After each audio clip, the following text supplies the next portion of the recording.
Bonjour à tous et merci d'être si nombreux pour cette nouvelle session de Face aux dirigeants. Je suis Aldo Sicurani, délégué général de la Fédération des investisseurs individuels et des clubs d'investissement. Et j'ai le grand plaisir d'accueillir ce soir Olivier Jalabert, président directeur général de Amplitude Surgicale, PDG et aussi fondateur. C'est un point très important. Pour cette entreprise qui a été créée maintenant il y a 20 ans. Exactement, il y a 20 ans. Alors, vous vous présentez comme un acteur de premier plan dans le marché des technologies chirurgicales de l'orthopédie pour les membres inférieurs. Oui. Avant de parler de vos technologies, qu'est-ce qui a fait qu'il y a 20 ans, quand vous étiez un tout jeune homme, vous avez décidé de créer cette entreprise? L'histoire est longue et je vais vous la faire très courte. Ingénieur pour un gros laboratoire américain. Les Américains n'avaient pour ambition que de vendre en France des produits importés des États-Unis. J'étais directeur de la recherche et du développement pour ce labo américain. Et je me suis dit qu'en France, on avait de bonnes idées. On a des équipes chirurgicales extrêmement reconnues. Je cite toujours le vin français qui est internationalement reconnu. Je peux vous assurer que la technologie médicale française, elle a la même renommée que le vin dans le monde. Et à ce moment-là, je me suis dit, eh bien, moi, j'ai des idées. Si j'ai des équipes chirurgicales qui m'aident, on va aussi pouvoir développer des innovations françaises et les vendre à l'international. D'accord. Alors, 20 ans plus tard, est-ce que vous nous parlez un peu du marché dans lequel votre entreprise évolue et des positions que vous avez acquises peut-être pas depuis 20 ans, mais ces dernières années? Effectivement, nous sommes partis. J'ai créé cette entreprise il y a 20 ans exactement. 0 €. J'avais 0 € dans la poche, 0 € de chiffre d'affaires, aucun produit, vraiment from scratch. J'ai hypothéqué ma voiture et ma maison pour démarrer l'entreprise. Nous étions le dernier sur le marché. Et aujourd'hui, nous sommes le plus gros fabricant français. Nous avons réalisé près de 100 millions d'euros de chiffre d'affaires l'année dernière. Nous sommes toujours en croissance. Vous me parliez du marché. Le marché, il est toujours très important. C'est plus de 14 milliards sur la planète. C'est un marché en croissance, tout simplement parce qu'il est drivé, comme on dit, par deux principaux paramètres. C'est l'allongement de la durée de vie, et elle n'est pas prête de s'arrêter, et dopé à l'obésité. C'est très facile à comprendre. Nous sommes des bipèdes marchant sur nos membres inférieurs. Nous sommes, nous, Amplitude, le spécialiste du membre inférieur. Donc, bien évidemment, plus l'obésité est importante chez les patients, plus il y a de l'usure. Et quand il y a de l'usure, il faut changer l'articulation et mettre une prothèse. Donc, le marché, il est vraiment pas prêt de s'arrêter. Je vous dis, allongement de la durée de vie et obésité. Deux paramètres qui sont importants. Alors, 100 millions sur 14 milliards, 100 millions, c'est très honorable. Ça reste un tout petit acteur dans un marché qui est très significatif. Est-ce que c'est un marché très atomisé? Est-ce qu'il y a des très très gros groupes dans votre secteur? Ou est-ce qu'il y a beaucoup d'intervenants? Alors en fait, 4 acteurs, américains principalement, ils sont 4, Zimmer, Stryker, Smith & Nephew et Johnson & Johnson, se partagent 90% du marché de la planète. Et nous, un petit peu, on est le trouble fait dans cette ambiance. Il n'y a pas de nouveaux arrivants, aucun nouvel arrivant dans ce marché, eu égard à la réglementation et à l'investissement nécessaire. Donc Amplitude est un peu le poil à gratter de ces gros majors américains.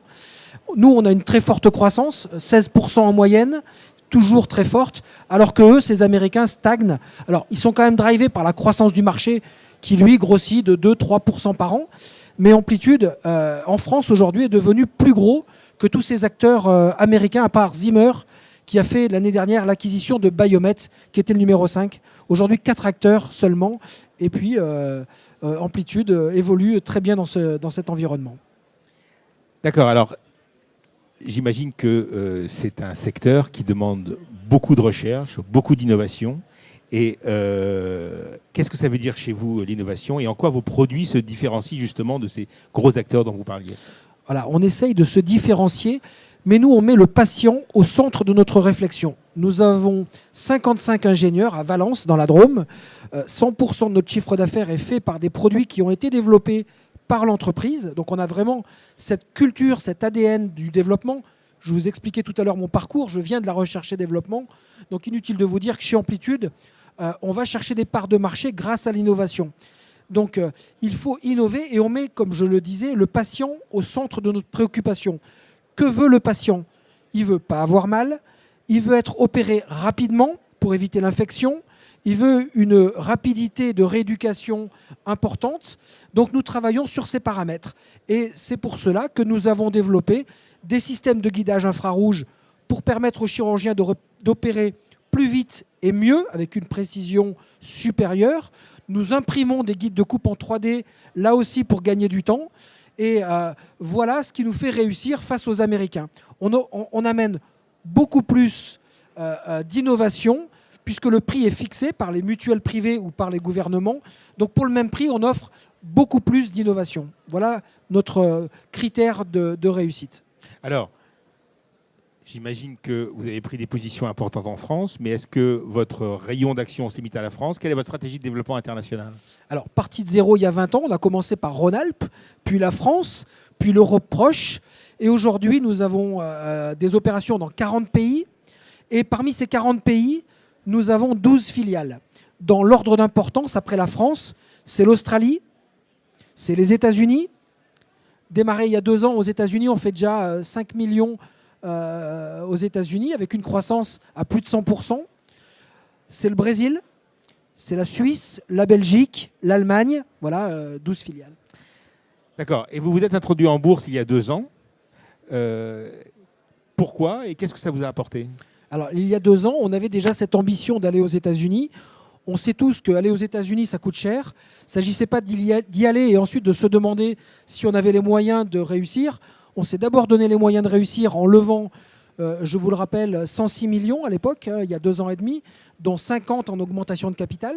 Donc cet argent-là, aujourd'hui, nous sert à nous développer sur les différents marchés, dont les États-Unis. Donc voilà, on est en bourse depuis 2 ans et demi et on ne le regrette pas, bien évidemment.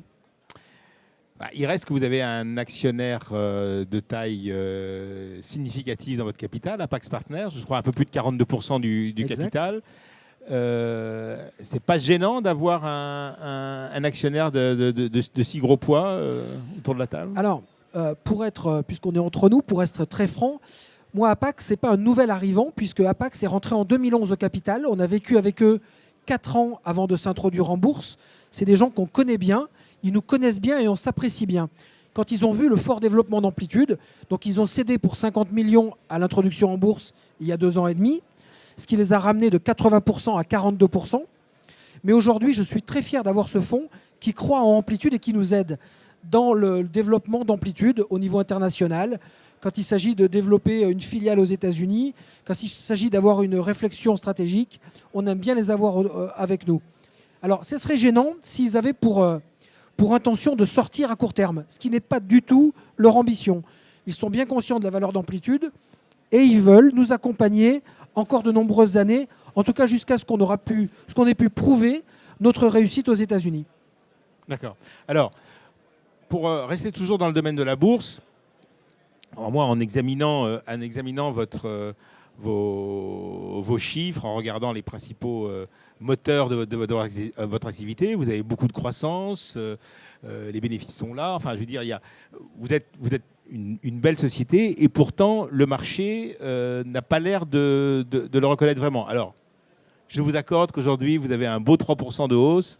Ce serait d'ailleurs intéressant que vous nous disiez qu'est-ce qui s'est passé aujourd'hui qui a fait que... C'est peut-être mon élection de l'entrepreneur de l'année hier soir au FAST 50. J'ai eu ce privilège d'avoir eu la reconnaissance de nombreuses personnes pour m'accorder ce prix. Donc hier soir, l'entrepreneur de l'année au FAST 50.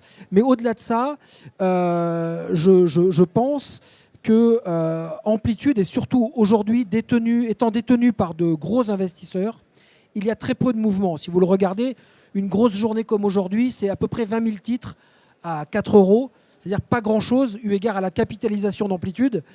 Et ayant peu d'actionnaires individuels comme vous, en fait, le moindre petit investisseur qui vend fait bouger l'action. Donc voilà, je souffre en fait de ne pas avoir suffisamment de petits acteurs, de petits investisseurs. Mais écoutez, d'où votre présence actionnariat pour montrer... D'où notre présence ici pour montrer que Amplitude est une belle société, qui est pas une...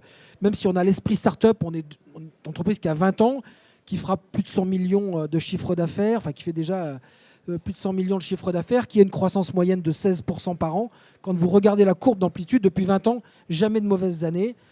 toujours de l'EBITDA positif. Donc voilà, on essaie de se faire connaître pour avoir de nouveaux investisseurs. Alors justement, les perspectives, parce que la bourse, c'est jamais qu'un exercice d'anticipation. Quelles sont les perspectives d'amplitude dans les mois ou les exercices qui viennent? Alors, la grosse ambition d'amplitude, c'est de réussir dans 2 pays, principalement le Japon. Et là, on est en train de réussir. Après de nombreuses années, c'est en train de vraiment bien marcher au Japon. Et puis la deuxième grosse ambition, c'est les États-Unis. Moi, je pars dimanche pour 3 semaines. On a une équipe qui vient de se mettre en place il y a quelques jours. On a ouvert à Dallas. On avait déjà une filiale à New York. Ça se développe. Je vous le disais, on a une croissance de plus de 100% sur nos activités aux États-Unis. Et on ne va pas s'arrêter là. On espère bien continuer. Voilà la grosse ambition. Alors peut-être qu'on pourrait montrer un produit, que vous nous disiez un peu de quoi il s'agit. Pour vous montrer, puisque si je vous parlais de voiture ou d'avion, c'est assez facile à comprendre. Les prothèses, il y en a peut-être beaucoup aujourd'hui dans les allées, mais vous ne les voyez pas, elles sont dans les malades. Donc voilà, je voulais juste vous montrer à quoi ressemble une prothèse de hanche et surtout vous dire que l'innovation, elle n'est pas forcément dans l'implant. L'innovation, elle est dans la manière de poser cet implant pour augmenter sa durée de vie. Et là, on a énormément de technologies autour de l'implant pour poser ces prothèses. Alors maintenant, il ne nous reste plus que quelques minutes, donc si vous avez des questions, surtout n'hésitez pas, mais levez bien la main parce qu'avec les projecteurs, on ne vous voit pas. Alors, moi j'en avais une et ça y est, elle m'est sortie de l'esprit. Il suffit qu'on tende le micro à quelqu'un, je pense, pour qu'il nous pose une question. Il ne faut surtout pas hésiter. Oui, en examinant vos chiffres, j'ai vu quand même sur le dernier exercice ou celui du dernier semestre que la croissance en France est faible et que en fait l'essentiel de votre croissance se fait plutôt dans des pays comme l'Australie, comme les États-Unis. Tout à fait. Bon, on est sur un épiphénomène. Alors voilà, justement, je voulais ça parce que les grandes tendances dont vous parliez au début sont des tendances qui affectent aussi bien la France que tout le monde. Alors c'est vrai qu'il y a moins d'obèses en France qu'ailleurs, mais il y en a quand même plus qu'avant. Et donc, est-ce que ces 2 ou 3% de croissance que vous avez enregistré en France, c'est conjoncturel ou comment vous réagissez face à cela? Vous avez raison, on a eu seulement, je dirais, 3% de croissance. Alors, déjà, on a eu 3% de baisse de prix. Donc, malgré les 3% de baisse de prix, on a eu 3% de croissance. Premier élément. Deuxième élément, il s'agit des 3 plus faibles mois de l'année. Donc, franchement, pour avoir des chiffres significatifs, c'est pas simple. C'est juillet, août, septembre. C'est vraiment les 3 plus faibles mois de l'année. Oui, il faut que les chirurgiens soient disponibles pour poser. Ils soient en vacances, ouais. Exactement. Mais vous allez me dire, ils étaient aussi en vacances l'année dernière. Sauf que sur des petits chiffres, on a vite fait de faire plus ou moins. Voilà. Mais surtout, on avait eu 27% de croissance l'année d'avant. Donc en fait, il y a un effet de base qui était très différent. La croissance, elle est toujours là. Pourtant, on n'a pas poussé les frontières. On a 70 commerciaux en France, exclusifs. Et je peux vous dire, la croissance forte, elle est là. On a prévu une croissance de 10% en France sur l'année. Voilà, la guidance n'est pas modifiée. Et vous verrez qu'on sera au rendez-vous. D'accord. Des questions? Non, bah écoutez, il me reste plus. Une question. Oui, peut-être allez-y. Est-ce que je connais la part d'actionnaires individuels? Ce que je disais tout à l'heure, elle est extrêmement faible. On a levé 106 millions d'euros, donc on ne l'a pas fait avec des petits porteurs à 300 euros. On l'a fait avec des gros institutionnels qui ne changent pas, qui ne vendent pas, qui sont stables. C'est ce qui fait que l'action, dès qu'il y a un tout petit actionnaire qui vend, elle fait des grosses variations. Mais je ne pourrais pas vous donner de chiffres, non. Il n'y a pas de rendement puisqu'on ne distribue pas de dividendes. On est une société de croissance. De toute façon, à terme, je présume, je ne sais pas s'ils ont dévoilé leurs intentions, mais à terme, Apax Partner a vocation à sortir. A vocation à sortir d'ici quelques années probablement. Oui. Et ça donnera plus de liquidité, mais justement, on est sur un petit point bas actuellement, alors que la société monte. C'est peut-être le moment de rentrer sur l'action. De toute façon, 20 000 titres par jour, ça laisse pour un actionnaire individuel la possibilité de rentrer. Le problème est plus important pour un investisseur institutionnel, mais qui a d'autres moyens d'échanger. Voilà, la capitalisation est proche de 200 millions d'euros, mais l'investisseur institutionnel, lui, il peut rentrer assez facilement. Il n'y a que les investisseurs institutionnels qui ne peuvent pas rentrer, puisque rentrer 1 million d'euros, ça prendrait... Absolument. Très bien. Merci. Écoutez, merci beaucoup.